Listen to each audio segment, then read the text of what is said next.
the ANC in Limpopo will be holding a state of readiness briefing ahead of its elective conference, which is set to begin tomorrow. But the start of the gathering could be delayed if a request from the Waterberg region to first hold its congress is acceded to. At the same time, there have been murmurs of a possible litigation of the conference, which is set to see a contest between incumbent chair Stan Mathabatha and Dickson Masemola. And that's where we find our Newzroom Afrika reporter, Ziyanda Ngcobo, who is in Polokwane. Ziyanda, good morning to you. So frame these issues for us. There are a number of issues bubbling under as the province prepares to hold this elective conference. But I'd like for you to frame the issues there in light of the conference that's coming in December. That province where you are was the first one, as we've been saying here since yesterday, starting out of the blocks to say Ramaphosa for a second term.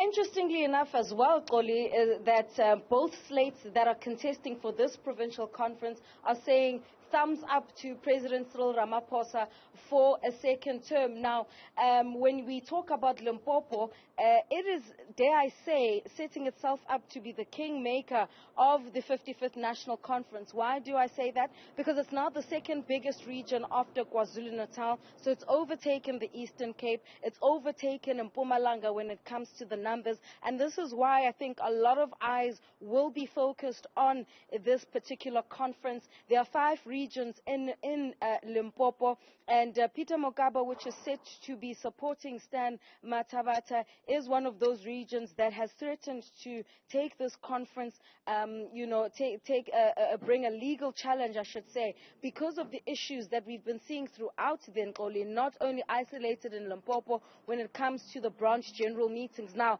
there was a National Dispute Resolution Committee report that was released yesterday with regards to the various regions that need to sit. Waterberg, which is one of the relatively smaller regions in Limpopo, but still critical when you look at how neck and neck, if what both sides are telling us is to be taken as a fact, the numbers are quite close together. I think when we frame it in terms of the 55th National Conference, and looking at what other provinces have said in relation to the president getting a second term, the province of the Eastern Cape, through its chairperson, has said, Oscar Mabuyane, has said President Ramaphosa's second term. The Northern Cape, through Zamani Sol, has said Mr. President's second term. Mpumalanga, through Mandla Ndlovu, has said Mr. President's a second term.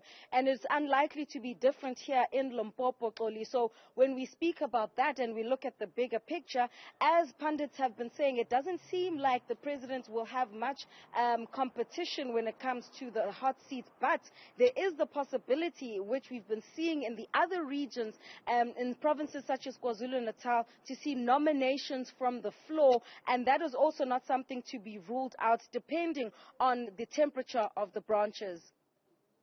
Let me leave it there with you for the time being.